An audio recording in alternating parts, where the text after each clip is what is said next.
Sahar Nasr s'est réuni avec l'ambassadeur de France au Caire, André Perron, des représentants du ministère de l'Électricité ainsi qu'une mission de l'Agence française de développement. La réunion a porté sur la signature de deux protocoles d'accord, le premier d'une valeur de 50 millions d'euros qui vise à mettre en œuvre un centre régional de contrôle dans le Delta. L'AFD, l'Agence française de développement, intervient beaucoup en Égypte, directement ou à travers notamment sa filiale Proparco, par des dons, des prêts à l'État ou au secteur privé pour réaliser des projets dans un certain nombre de domaines, notamment le secteur de l'énergie qui nous intéresse plus particulièrement aujourd'hui, puisqu'aujourd'hui nous allons donc signer une première convention qui porte, je le disais, sur la création de ce centre de contrôle du réseau. Mais nous allons aussi maintenant signer une deuxième convention qui porte sur la création d'une ferme éolienne dans la région du golfe de Suez. Voilà deux projets qui vont être mis en œuvre grâce à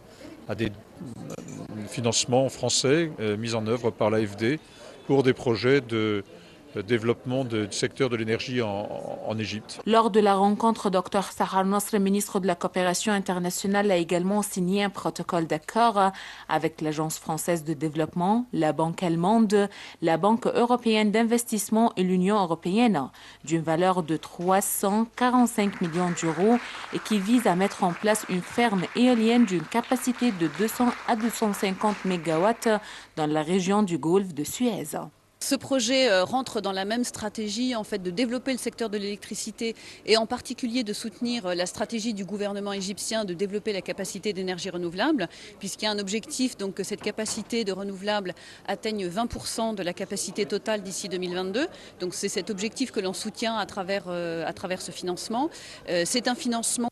en partenariat avec d'autres institutions, en particulier avec des institutions européennes comme la KfW, l'Union européenne, et qui permettra donc de construire une ferme éolienne de 200 MW dans la région du golfe de Suez. Deux protocoles d'accord très importants qui concernent le secteur de l'électricité et l'énergie renouvelable. Ces protocoles vont fournir un financement de 400 millions d'euros pour mettre en place ces deux projets dans la région de Delta et le golfe de Suez. Cette coopération s'inscrit par ailleurs dans le cadre de la réforme du secteur gouvernemental qui nous permettra de poursuivre et de renforcer cette coopération au service du développement durable, notamment en matière de l'électricité et de l'énergie.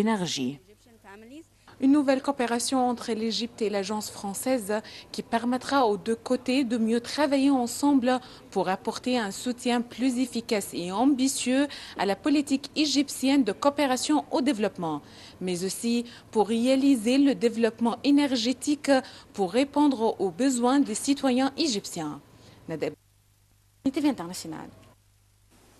La présentation d'une première facture budgétaire de 59 milliards de livres pour le Brexit secouait encore Westminster aujourd'hui, où l'Institut de prévision officielle